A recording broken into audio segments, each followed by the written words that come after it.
അപ്പോൾ സുഹൃത്തുക്കളെ, നമ്മുടെ സ്റ്റേഡിയത്തിൻ്റെ ഗാലറി മൊത്തത്തിൽ ചേഞ്ച് ആയിട്ടോ, ടോട്ടലി ചേഞ്ച് ആയിട്ട്. ഇപ്പോൾ നിലവിലുള്ള സ്റ്റെപ്പ് തന്നെയാണ്, ഗാലറി തന്നെയാണ്. അതൊന്ന് വീതിയൊക്കെ കൂട്ടി ഒന്ന് ടോട്ടലി ഒന്ന് ചേഞ്ച് ആക്കിയിട്ടുണ്ട്.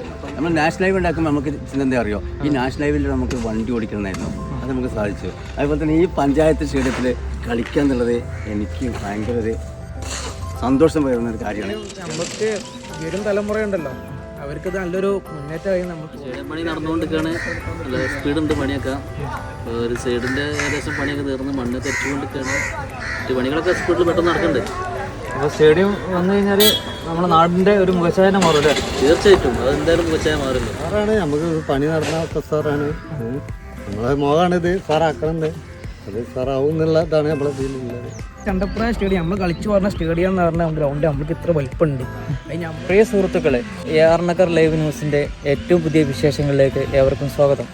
ഇന്ന് നമ്മളുള്ളത് അബ്ദുറഹ്മാൻ നഗർ ഗ്രാമപഞ്ചായത്ത് മിനി സ്റ്റേഡിയത്തിൽ. നമ്മളോടൊപ്പം ചേരുന്നത് ബദ്രു, അതായത് ഈ സ്റ്റേഡിയത്തിൻ്റെ ഫെൻസിങ് വർക്കൊക്കെ ഏറ്റെടുത്ത് ചെയ്ത്, അതായത് എന്തായാലും നമ്മളെ സ്റ്റേഡിയത്തിൻ്റെ നമ്മളെ നാട്ടുകാരുടെ ഒക്കെ ഒരു സ്വപ്ന പദ്ധതിയാണ് സ്റ്റേഡിയം. എവിടുത്തെ വർക്കൊക്കെ ഇത് ഈ സ്റ്റേഡിയം നമുക്ക് വരും തലമുറയുണ്ടല്ലോ, അവർക്ക് നല്ലൊരു മുന്നേറ്റമായി നമ്മൾ തോന്നും. പിന്നെ നമ്മൾ വർക്ക് വെച്ചാൽ നമ്മളെ വർക്ക് ഏകദേശം 95% നമ്മളത് ഏകദേശം കംപ്ലീറ്റ് ആയിട്ടുണ്ട്.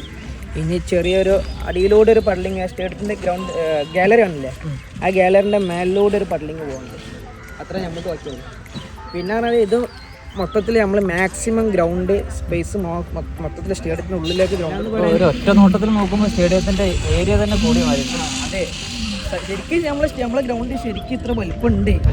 നമ്മളെ ചണ്ടപ്പുഴ സ്റ്റേഡിയം നമ്മൾ കളിച്ചു പറഞ്ഞ സ്റ്റേഡിയം എന്ന് പറഞ്ഞ ഗ്രൗണ്ട് നമ്മൾക്ക് ഇത്ര വലിപ്പമുണ്ട്. അത് നമ്മൾക്ക് വികസനത്തിലോട്ട് വരാൻ കുറച്ച് സമയം എടുത്തു, എന്നാലും വന്നത് നല്ലൊരു വികസനമായി മാറും എന്നാണ് പ്രതീക്ഷ. കാരണം ആ കാല് മാത്രം 97 കാല് വരുന്നുണ്ട്.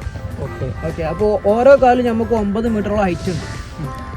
ഈ ഹൈറ്റിൽ നമുക്ക് എങ്ങനെയായാലും കവർ ചെയ്ത് പോകാൻ പറ്റും. പിന്നുള്ളത് ഇതിപ്പം നമ്മളിപ്പം ഇതിപ്പോൾ ഒരു മാസത്തിന് 2 മാസത്തിനുള്ളിൽ നമ്മൾ ചെയ്യുന്നുണ്ട്. വർഷങ്ങളോളം നിൽക്കാനുള്ള സെറ്റപ്പിലാണ് ഇത് മൊത്തം ചെയ്തത്. ഇതിപ്പോൾ 1 മീറ്ററോളം താഴത്തേക്ക് കോൺക്രീറ്റ് ഇതാണ് ഈ കാലം ഉറപ്പിച്ചുകൊണ്ട്. സേഫ്റ്റിയിലാണ്, ഹെവി സേഫ്റ്റിയിലാണ്. ഇതൊക്കെ നമുക്ക് പുഞ്ചം കഴിയാണ്ട് അന്ന് ഇവിടെ ഉള്ളവർക്ക് അറിയാം. നമ്മളൊക്കെ അന്ന് ട്രെയിനും സെറ്റപ്പ് വെച്ചാൽ നമ്മളിത് പൊന്തിച്ചും ചുറ്റതൊക്കെ. പിന്നെ അത് കൂടാതെ അതിൻ്റെ മേലെ കൂടെ ഒരു 8 ഇഞ്ച് കനത്തിലൊരു മൊത്തത്തിലൊരു കോൺക്രീറ്റ് ബെൽറ്റും. ഇത് നെറ്റൊക്കെ പഞ്ചായത്ത് നേരിട്ട് കണ്ടാണ് ഓരോ ഇത് തീരുമാനങ്ങൾ കൊണ്ട് ഈ നെറ്റ് വേണം, ഇത്ര സെറ്റപ്പ് വേണം. ആദ്യം നമ്മൾ വിചാരിച്ച ഫുട്ബോളാണ് മെയിൻ. അപ്പം ഫുട്ബോളിനും പുറത്തേക്ക് പോകാൻ പറ്റാത്തൊരു വിലയാണ്. പിന്നെ രണ്ടാമത് നമ്മളെ മെമ്പർമാരൊക്കെ ഇടപെട്ട് കണ്ട് അവരെന്താക്കി ക്രിക്കറ്റ് ബോളും കൂടി പുറത്തേക്ക് പോകാത്ത പോലത്തുള്ള നെറ്റാണ് സെറ്റപ്പ് ചെയ്തുകൊണ്ട്. പിന്നെ ഈ ഒരു ഹൈറ്റ് എന്ന് പറഞ്ഞത് ഇപ്പോൾ ആ കെട്ടുന്ന ഒരു 5 അടി ഹൈറ്റാണ്. ഇതിപ്പോൾ നമ്മൾ എല്ലാ ടർഫിലും പോയൊക്കെ മനസ്സിലാവും, എല്ലാ ടർഫിൻ്റെ നെറ്റിൻ്റെ അടിഭാഗത്ത് കണ്ട് കീറിയുണ്ടാവും, പന്ത് അടിച്ച്. അപ്പോൾ ആ പ്രശ്നം ഇവിടെ വരാതൊക്കെ വേണ്ടി ഈ 5 അടി ഹൈറ്റിക്ക് അത്യാവശ്യം നല്ല GI വയറുള്ള നെറ്റാണ്, വേറെ സെപ്പറേറ്റ് നെറ്റാണ് വരുന്നത്. അപ്പോൾ അത് പന്ത് അടിച്ചാലും ഒന്നും പൊട്ടൂല. ചെയ്യുമ്പോൾ തന്നെ അത്യാവശ്യം നല്ല ക്വാളിറ്റിയിൽ ചെയ്യുക എന്നുള്ള ഈട് നിൽക്കണം. അല്ല, അതായത് നമുക്ക് ലൈഫ് ലോങ് കിട്ടണം. അതാണ് നമ്മൾ മെയിനായിട്ട് ശ്രദ്ധിക്കുള്ളൂ. അപ്പോൾ ആ ചെയ്യുമ്പോൾ തന്നെ ആ ക്വാളിറ്റി നല്ല വൃത്തിക്ക് ചെയ്യുക. അതാണ് ഇപ്പോൾ പഞ്ചായത്തിൻ്റെ തീരുമാനം. അതാണ്. പിന്നെ ഇവിടെ നാട്ടുകാർ പറയുമ്പോൾ ഫെഡും കാര്യങ്ങളൊക്കെ എല്ലാം ഉണ്ടാവും. ഫെഡ് എന്തായാലും ഫെഡുണ്ടാവും. ഫെഡ് വെച്ചാൽ ഈ എല്ലാ കാലിനും ഓരോന്നല്ല. നമ്മൾ എങ്ങനെ ഫെഡ് വെക്കാൻ ഉദ്ദേശിക്കുന്നത്, ഈ ലൈറ്റ് എന്ന് നമ്മൾ ഉദ്ദേശിക്കുന്നത് എങ്ങനെയാ വെച്ചാൽ, ഇപ്പോൾ നമ്മൾ ഈ നല്ല നാഷണൽ ലെവലിൽ സ്റ്റേഡിയങ്ങൾ ഉണ്ടാവുമല്ലോ, അപ്പോൾ അതിൽ ലൈറ്റ് വെച്ചുകൊണ്ട് ഓരോ കാൽമേൽ ലൈറ്റിൻ്റെ പാനലായിരിക്കും. അതുപോലെയാണ് ഇവിടെ സ്റ്റെപ്പ് ചെയ്യേണ്ടത്. അല്ലാതെ ടർഫ് മാറി ഓരോ തൂണുമേൽ ഓരോ ലൈറ്റ് അല്ല നമ്മൾ ഉദ്ദേശിക്കുന്നത്. 4 കോർണറിൽ 4 ലൈറ്റിൻ്റെ സ്റ്റാൻഡ് പൊന്തിച്ചിട്ടുണ്ട്. ഒന്ന് ഒരു ഇതിൻ്റെ മുഖത്തിൽ ഒരു സ്റ്റാൻഡിൽ ഏകദേശം 16-18ഓളം ഫെഡ് ലൈറ്റുകൾ വരും. അത് ഒരു സ്റ്റാൻഡിൽ അങ്ങനെ 4 കോർണറിൽ 4 അടിക്കുമ്പോൾ പിന്നെ അതിൻ്റെ പുറത്ത് ഇന്റർനാഷണൽ സെറ്റപ്പ്. അതെ ഇന്റർനാഷണൽ, ഐ മീൻ നമ്മൾ പഞ്ചായത്ത് ഗ്രൗണ്ട്, കോർപ്പറേഷൻ. അതെ ഏകദേശം അതുപോലെ. അത് നമുക്ക് നോക്കാം. നമ്മളെ ദിനു ഡേയ്സ് എങ്ങനെ സ്റ്റേഡിയത്തിൽ വർക്കൊക്കെ നോക്കാൻ വന്നേക്കല്ലേ? ചുമ്മാ വന്നതേനു.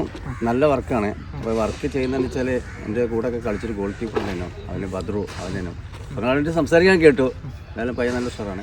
പിന്നെ അവനെ ഈ വർക്ക് ഏറ്റെടുത്ത് ചെയ്യുമ്പോൾ എന്ന് വെച്ചാൽ സ്വന്തം പഞ്ചായത്തുള്ള വർക്ക് ആകുമ്പോൾ അവ അത്ര എഫേർട്ട് നന്നായിട്ട് ചെയ്യും. ഫോർട്ടി കളിക്കുന്ന പ്ലെയറാണ്.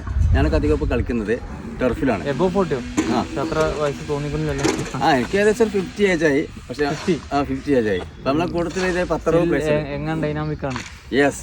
അപ്പോൾ അതെന്താ വെച്ചാൽ അങ്ങനെ കളിക്കുമ്പോൾ എന്താ വെച്ചാൽ ഞങ്ങൾക്ക് ടർഫിൽ കളി കാലിൻ്റെ ഇതിലൊക്കെ അപ്പോൾ ഇതിന്റെ ആരോഗ്യത്തിന്റെ ശേഷം ഫുട്ബോളാണ്. ആരോഗ്യത്തിൻ്റെ ശേഷം ഫുട്ബോളാണ്. പക്ഷേ ടർഫ് കളിക്കുമ്പോൾ നമുക്ക് ആമസിലിനൊക്കെ വേദന വരും, ബാക്കിലൊക്കെ മസിൽ പെയിൻ വരും. പക്ഷേ ഈ ഗ്രൗണ്ടൊക്കെ നമുക്ക് എന്താ അറിയോ, നമുക്ക് ഭയങ്കര സന്തോഷം വരുന്നു. നമ്മൾ നാഷണൽ ലൈവ് ഉണ്ടാക്കുമ്പോൾ നമുക്ക് എന്താ അറിയോ, ഈ നാഷണൽ ലൈവിൽ നമുക്ക് വണ്ടി ഓടിക്കണമായിരുന്നു, അത് നമുക്ക് സാധിച്ചു. അതുപോലെ തന്നെ ഈ പഞ്ചായത്ത് സ്റ്റേഡിയത്തിൽ കളിക്കുക എന്നുള്ളത് എനിക്ക് ഭയങ്കര ഒരു സന്തോഷം വരുന്നൊരു കാര്യമാണ്. പിന്നെ അതുപോലെ തന്നെ ഫുട്ബോളിൻ്റെ ക്യാമ്പും കാര്യമൊക്കെ രണ്ടാമത് തുടങ്ങണമെന്നൊക്കെ ആഗ്രഹിക്കുന്നത്. കാരണം നല്ലൊരു വികസനം, നല്ലൊരു പഞ്ചായത്തിൽ ഒന്നടങ്കം എല്ലാവരും വളരെയധികം ഒരു ആവശ്യത്തോടെ നോക്കിക്കാണുന്നതാണ് പഞ്ചായത്തിന്റെ സ്റ്റേഡിയം വികസനം. ഇപ്പോൾ നമ്മുടെ ഇതിലെ ട്രെൻഡ് എന്താ വെച്ചാൽ നമ്മുടെ പഞ്ചായത്തിൻ്റെ ഈ എന്താണ് വികസനം, പഞ്ചായത്ത് സ്റ്റേഡിയത്തിൻ്റെ വികസനമാണ് എല്ലാവരും ഭയങ്കര ദീർഘവീക്ഷണത്തോടെ കാണുന്നത്. ഇത് ഏത് ലെവലിലേക്ക് എത്തുന്നുള്ളത് എല്ലാവർക്കും അറിയാം, ഇത് വലിയ ഹൈ ക്വാളിറ്റി ലെവലിലേക്കാണ് പോകുന്നത് എന്നുള്ളത്. ഇതിനെന്താ വെച്ചാൽ ഫുട്ബോൾ, ക്രിക്കറ്റ് കൂടാതെ നമ്മൾ ഓപ്പൺ ജിം എല്ലാം കൂടി വരുമ്പോൾ എന്താ പറയുക, ഇതിന് മൊത്തത്തിൽ ക്രൗഡൊക്കെ മാറിയിട്ട് വേറെ ലെവലിലേക്കാണ് പോകും. അപ്പോൾ സുഹൃത്തുക്കളെ, വീഡിയോ ഇഷ്ടപ്പെട്ട് കഴിഞ്ഞാൽ ലൈക്ക് ചെയ്യുക, ഷെയർ ചെയ്യുക, അതുപോലെ നിങ്ങളുടെ വിലയേറിയ അഭിപ്രായങ്ങളൊക്കെ കമൻറ്റ് ബോക്സിൽ രേഖപ്പെടുത്തുക.